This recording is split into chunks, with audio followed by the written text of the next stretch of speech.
Hey y'all, March 20th of Bite Size Bible in a Year Chronological Edition. We read Deuteronomy 29 through 31:29. Still with Moses, and he is still giving his final instructions to the Israelites before they cross over the Jordan to go into the promised land without him. Remember, he's not going because, well, he's finna die and he doesn't get to go. So he's saying, guys, these are the things you need to focus on. And primarily it's been two things. One, worship God alone. Two, do what he says. I mean, simple. And he says, so as he's been doing that for quite a while, he's said it in a bunch of different ways, but those are the main two messages. So here in 29, he's kind of wrapping up his message that is essentially the same points because he's talking about the covenant. Remember, the covenant was a binding promise between two parties. Here it's between a binding agreement, between two parties. And here it's between God and his people. Both sides have a responsibility. So God is saying, I'm going to take you into the promised land, but your part of the agreement is you have to obey me and worship me alone. If you do, I promise I will bless you. If you don't, I won't, and you'll be cursed. And remember that those cursings were always in an attempt to get them to come back to him. It wasn't just him being vindictive and mean. There was purpose in it to let them see that they needed him. And so Moses is reiterating that once again. And then when we get to 16 through 18 of chapter 29, I'm going to read it to you. It says, this is Moses talking to the Israelites. You remember how we lived in the land of Egypt and how we traveled through the lands of enemy nations as we left. You have seen their detestable practices and their idols made of wood, stone, silver, and gold.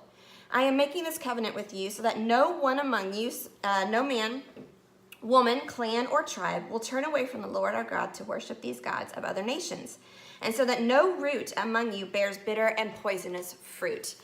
When he says that, he's saying if you turn away from God, the fruit that you're going to be left with is bitter to the taste and poisonous to others.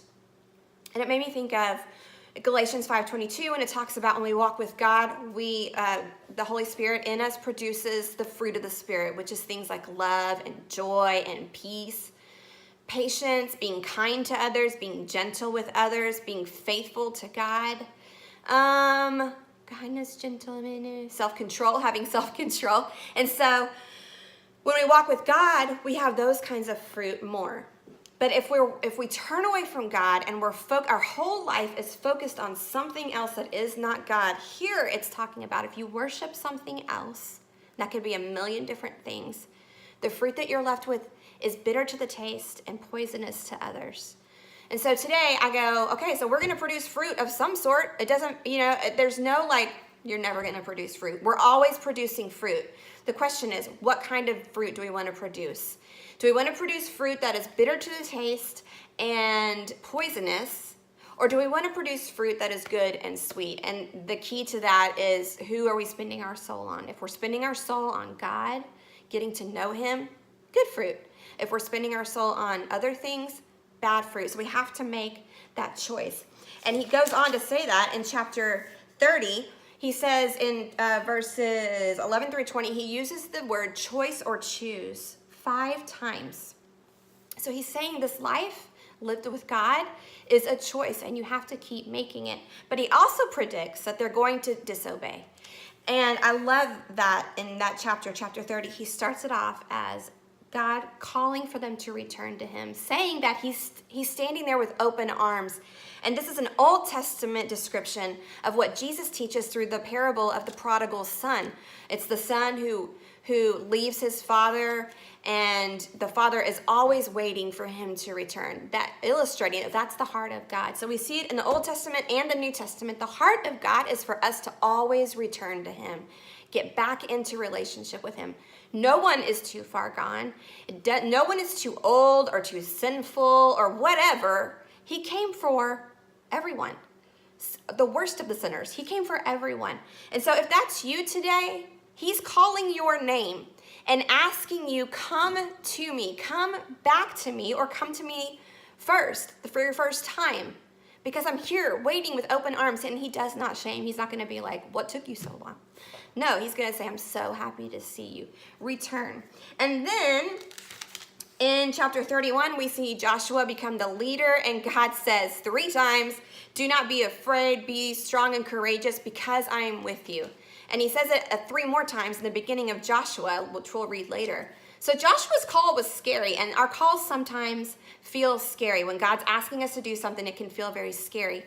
The source of the strength and the courage is God. And so that might look like, God, I'm scared out of my pants to do this. I don't want to do it. I'm nervous. Can you please give me peace, give me strength, give me courage to do it? And then if you're still scared, do it scared. He's going to meet you there and give you the strength.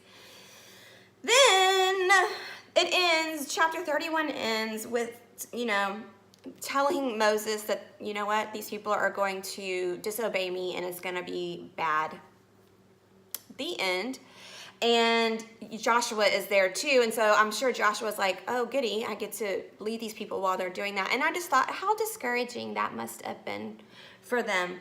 But it's just a reminder to us that we can't find our joy and our fulfillment in the results of the efforts that we make for God. We have to find our joy and fulfillment in simply following God and being in a relationship with him. Because like we've talked about before, people are going to disappoint us. I mean, I disappoint people all the time, and people disappoint me because we're people. We're fallible.